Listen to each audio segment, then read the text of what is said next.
Thank you very, very much for this very wonderful opportunity to make clarifications and to make detailed comments on what happened yesterday.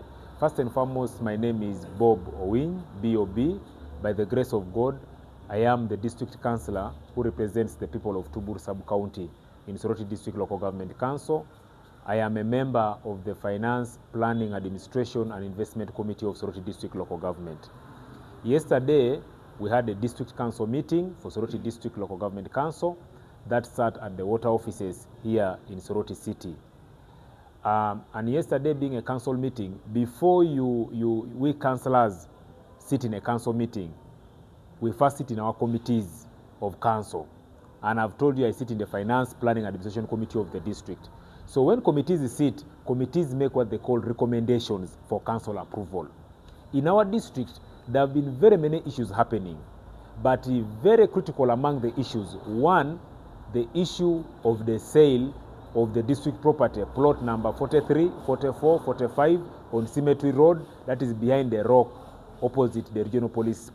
That place called Dan's Garage is the property of the district of Soroti, titled under Soroti District Local Government. There has been the issue of sale of that property. Two, the contract of construction of an OPD of a general ward with a maternity ward at Ojom Health Center to Inochuloi. There have been a lot of issues about that contract. Thirdly, the issues of Tubur Local Sale Road, where the money was returned, among other issues. And therefore, we had made recommendations in various committees. The Health and Education Committee had recommendations, our Finance Committee had recommendations for council approval. And so, our colleagues of the District Executive, and notably the Secretary for Finance, the Councillor for Katine, they had known the recommendations we were bringing to council, and some of them are answerable directly and accountable to our issues. So the councillor, Honorable Yangu, came with a stick. He came from a motorcycle. We're all seeing like the man got an accident. Little did we know that he had come with that stick to beat us. So when he entered the council chambers with a stick, the law does not allow any honorable member to come with an arm or a gun, a knife, a stick or a stone to a council chambers. But he convinced people that he had gotten an accident. Now when he entered with a stick, I became very suspicious because he came and sat next to me. I asked myself, why is he sitting next to me? I asked Mr. Speaker, I said, Mr. Speaker, it is not in order for a honorable member to come with a stick here, a big stick moreover. Even if he has issues, let him hand over the stick to the sergeant at arms, the police officer. And indeed the speaker directed that he hands over the stick. Now, when I was submitting, since he was sitting next to me, he was warning me. As I raised my matters, said, B.O.B. stop like that. I told him that, but I'm raising critical matters. Allow me raise critical matters.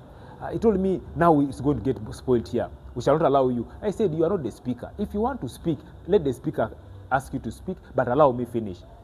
Then now he started telling me, it's now over between us and you. We cannot allow you to continue in this way. So I told him, why are you intimidating me? So when he also now started shouting at me and now trying to fight me, I now told him that a P4 dropout. And I told him, you're a P4 dropout. And now that angered him to start attacking me and fighting me. That's what happened yesterday. And other councillors who believed that we were on the right cause and this man was just trying to fight me innocently came and said, no, this cannot happen. But to set the record straight on that one, as I give the background, is that, you see, we are elected by the people and the power we hold is delegated power. We are representatives of the people. And when you're in a council meeting, it's a game of ideas. It's a battle of ideas. If one honorable member is giving his ideas, is giving his submission, and you feel his submissions are not correct, and you feel his ideas are not good, the law dictates that you also put up your hand and the speaker will give you opportunity. Then you argue out the other speaker. But our people, because of frustration, because of guilt, because of poor upbringing, every time we have defeated them on ideology, every time we have presented our evidence, they change now shame into annoyance and they want to go physical. And that is the biggest challenge. And I want to advise honorable members, not only in Soroti, all honorable members, including members of parliament, when our colleagues make submission, when people debate, when people bring their ideas, if you don't like the ideas, or if you feel they are wrong and you can correct them, please, you put up your hand, let the speaker give you opportunity, and you tell us what you have. Fighting is not a solution. That is ancient. In the modern era, we're in the battle of ideas, we're in the battle of ideology, we're in the battle of submission of evidence and what have you, as long as it's regard to what you're submitting. Honorable, this is not the first time this is happening. It also happened sometime back at the council meeting. What image does it portray for the Soroti Council outside there now? First of all, it is a bad image for a honorable member to always go physical when he's defeated in terms of ideology. It is a very bad thing. It is ancient, like I've told you. And if you remember, even in the other video, if you watched it very well, I was calm. Because I believe that if it's a battle of ideas, let me give my ideas. If it is a battle of submission of evidence, let me give my evidence. And if you have better evidence, you also submit. But it's very unfortunate and embarrassing that honorable member, he has resorted to violence. Can you imagine a honorable member comes to council with a stick, with the intention of fighting in the council?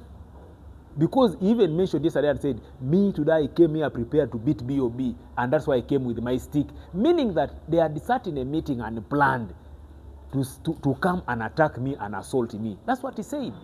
Some members of the public outside there also say, well, it's always Honorable BOB and that Honorable member and the Secretary of Finance. What is that thing that you have with the Honorable member, Secretary of Finance? I told you I am a member of the Finance Committee. Yes. And that councillor is the Secretary for Finance. Yes. You understand? Yes. For him, in the local government, a secretary is like a minister. Yes. So for him, is like the Minister for Finance for Soroti District Local Government. And me, I am a member of the Finance Committee. And therefore, where we collide, every time we raise issues of corruption, we raise issues of contracts. The issues of contracts, the issues of projects, the issues of money fall within our committee, where he is what? A minister. And the law is that when an honorable councillor like me raises issues in a council, the line minister is the one to answer.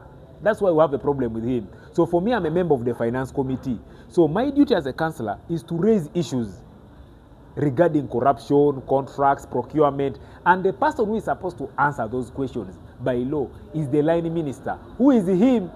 So for him, when I ask tough questions, when I present evidence, when we expose them, instead of him now saying, thank you, Mr. Speaker, for giving me the opportunity, I want to respond to Honorable BOB, and he tries now to respond to what I am saying, he resorts to what? To fighting. That's why we usually collide. He's the Minister for Finance, and matters that I usually raise are in line with his what? Ministry. Now, instead of him responding to me the way I've also presented my issues, he resorts to what? To fighting. And that's the procedure. It is the law that makes us collide. My work as a member of the Finance Committee and a councillor is to raise issues. Him as a minister, his work is to respond. So when I submit, he's supposed to respond. But when I submit, he responds by fighting. Fear or favor without any contradiction. You know, being a secretary, a member of the district executive. So the problem is also with the district chairperson and the speaker, and that is their man. You remember last time when that honorable member assaulted me, honorable members petitioned to remove him from the district executive, and the very chairman and speaker blocked the sergeant at arms from allowing us sign before him to censure him. The two people, the chairman and the speaker. When we went for a council meeting in Katine, instead of suspending the honorable member who assaulted me, the speaker decided to suspend me. Meaning that it is the speaker and LC5 chairman who use this secretary to do those things. It is them who meet them. You know, for them, they like meeting. They meet maybe and caucus, and then they plan. So this honorable member is just being used against me. One time I went for a burial in Katine. I even have, actually that honorable member, I have like 3 cases with him in police. Two are for assault. Actually, all the 3 are for assault. But these 2 times he has assaulted me in a meeting. But one time I went for a burial in his constituency in Katine. And he had bought to marijuana and waragi for some hooligans. And they blocked me from accessing the burial. When I went to police and reported the case, when they started investigations, they summoned some of these boys, and they told us clearly that it is our councillor here who told us to do this. If you are arresting us, you arrest the councillor also. And this matter is registered in Katine. So this hooliganism is not just about this councillor. There are top leaders of the district who are using him to do that to me. But of course, you're also aware that the LC5 and the speaker are also in one camp. The LC5 is running for MP, and then the speaker is running for LC5. Now I'm also running for LC5, and I'm running for LC5 against the speaker. So, and this honorable member is supporting the speaker. So there's also that politics in it. So it's being used to fight me and physical assault me. 9 premix. But you're saying you're reducing from 0.9 to 0.5 because you want to do premix. So what are you talking about? When we went to IGG, the State House team and corruption came to the district. When we went to the local sale road, they asked the engineer Alex and his team, where are the documents? What does the agreement say? The agreement is 0.9 premix. What are you doing on the road 0.5? Why? No answer. They arrested Alex, they arrested Okelo, and they arrested the procurement. And that is the reason our money returned. The 419 million for Tuburu local sale returned back to the central coffers, and that money will never return back. Now, the same contractor for Tuburu local sale also wants to go to court because the man did his work, but the district failed to pay him for his work, and he was engaged by the district. Now, Alex is becoming a big problem in the district. He made 419 million to return because he altered the BOQ and the scopes of work of Tuburu local sale. We missed that money. He wants now this contractor to go to court and again get money from the district. He's the one again who made us lose a court case. He's the one who made us go to court, lose the case, and who have lost the property of the district. This very Alex is the one altering the budget all the time. You approve a borehole for this village, you hear that he has taken to another village. He has no powers. The supreme body of the council is us, the councillors. Nobody, not even the president, has powers to alter the budget of a district council. It is us who approve the budget. It's us who can reorganize the budget. But we approve a budget, take the borehole to this village. In the other financial year, where the issue in our wall, Telamot and Abia village, we approve the budget for village this, it goes and takes to another village. As we speak now, we approve the budget for Modoi, for a village in Modoi. Yeah, they have taken the borehole to Kamuda. So we are saying, this Alex man is causing us financial losses. This Alex man is causing us problems. This Alex man is causing the district to lose.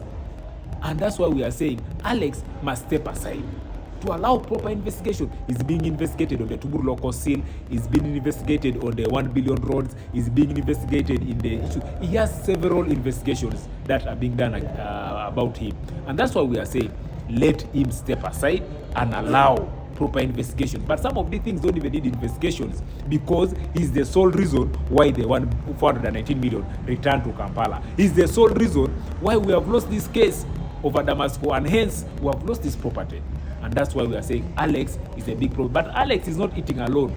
Alex is just a conduit that the political class of the district is using to eat from. He's the one who collects money from contractors. He's the one who goes to contractors, speak money. He uses his office as any signature to refuse to pay contractors just because he wants money from contractors. I mean, he has become a problem to the district. And that's why for we as councillors, we shall never and never stop.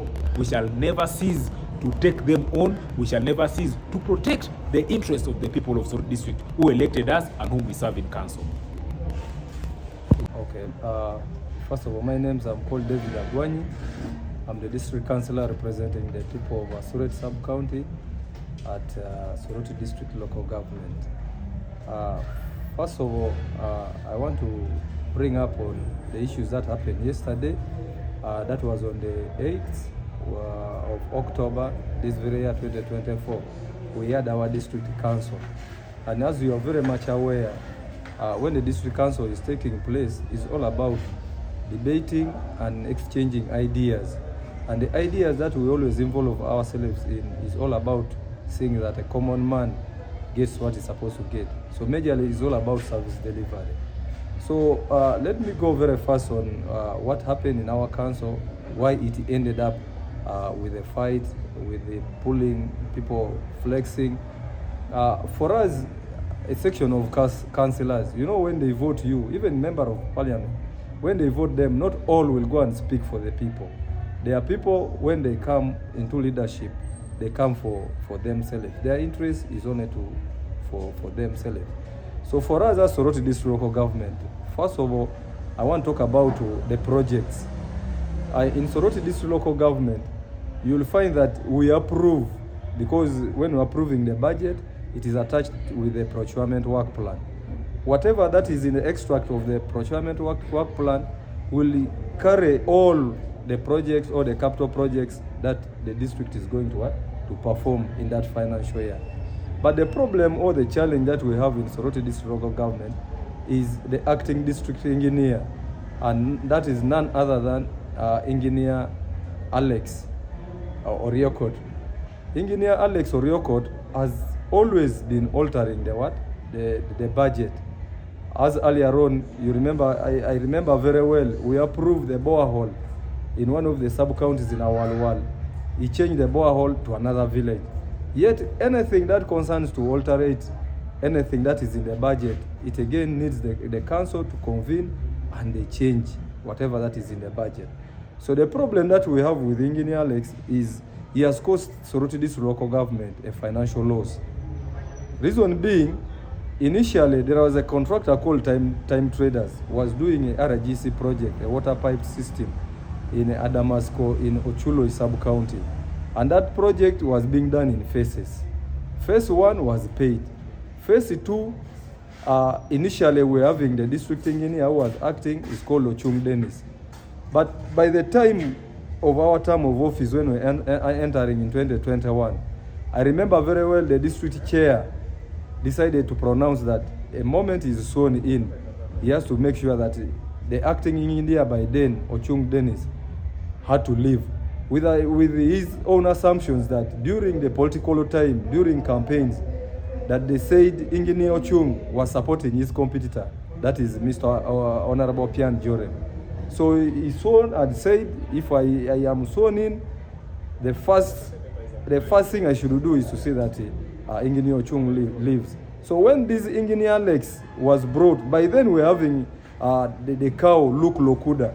He tried to handle that issue administratively because he was the accounting officer.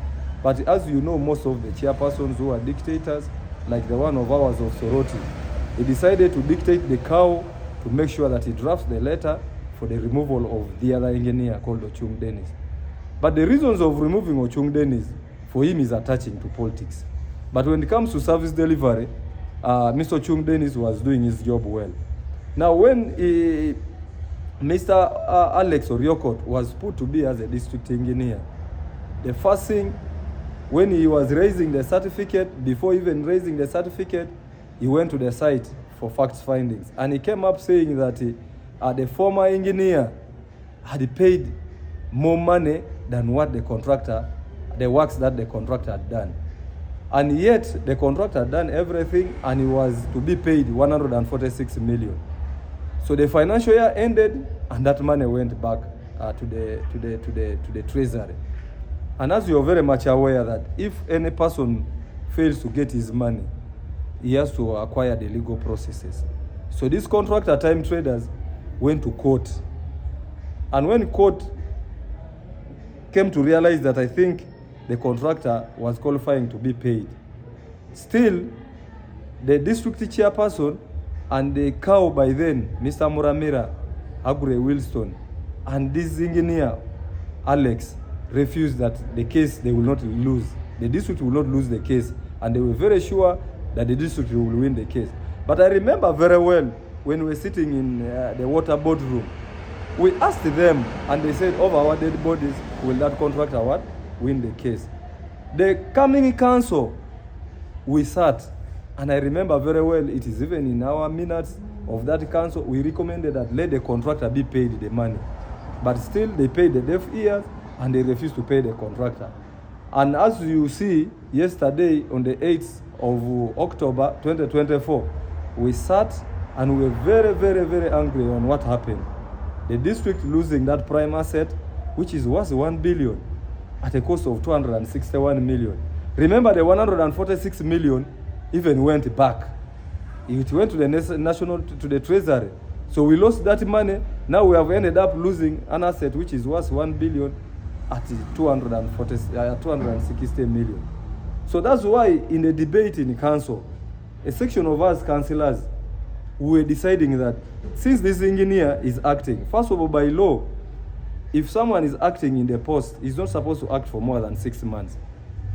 And the guidelines are very clear that after 6 months, the district is supposed to recruit a substantive officer. Now for the case of Alex, meaning that after acting for 6 months, the district was supposed to recruit or to advertise for the recruitment of a substantive district engineer. But this is the Alex who has acted for over 2 years. First of all, they have broken the law. So that's why we're saying that since he has caused a financial loss to Soroti District local government, as if he maybe doesn't know his work, we as the honorable members, because council is supreme, we're coming up with our recommendations that he steps aside. And now the problem with the engineer, he has managed to win a few councillors. That's why you see the council that we sat. We are very much aware that some of these councillors were given some small token of money. So whatever that they were discussing in council was to defend the money that they had eaten. They were not, again, talking on behalf of the people that elected them to come to the council of Soroti District local government. So that is majorly the problem that we have with Engineer Alex. Thank you. These problems come back to the people now on ground who are supposed to receive the service. How will these things be resolved? Because it's now the person who is suffering, it is the voter who is suffering. Yes. How will this continue and how will it be resolved? For us, we were elected to come and serve the people. That's why in council, there are tools that they use in council. First of all, we have the Local Government Act, we have the Constitution, we have the standard rules of procedure that guide us on how we are supposed to deliberate in council. So meaning that whatever that we see that it is not in order and it is broken and it is connected to corruption, which means we have to raise our voices on behalf of the people that elected us. So the only problem that we have is that the top leadership, I think, belittles the honorable members of council, honorable members of council. Because whatever that we raise connected to corruption, the top leadership, that is majorly the district chairperson and the speaker, they are in fusion. And this is very dangerous in a local government where the LOC5 and the speaker, because the LOC5 is the district chair. When council is taking place, the chair of council is the speaker. Meaning that however much maybe you try to raise the issues, there is a way if the speaker is biased and is favoring the district chairperson, whatever that you will try to raise connected to corruption, to expose all the corruption, the district speaker will try to divert everything. He will try to dodge. He will try to cover up. So that is the problem that we have in Soroti. But mine, as a person who was elected majorly by the people of Asuret, because however much I'm a district councillor for Asuret, but I'm representing the entire Soroti District local government. Because all the issues that we deliberate in council are issues that connect the development of Soroti District local government. Because Soroti is bigger than all of us. If we mess up ourselves connected to service delivery now, maybe even it will go on. It will affect even our children and even the generations to come. So what I want to urge our colleagues who have been pulled by the district chairperson, the speaker, and they are in a clique, I want to request them that for the sake of our people who made us to be in the district council, let's try to reorganize ourselves. Let's try to come back to our senses and remember the common man who gave us the opportunity to be in the council. Thank you.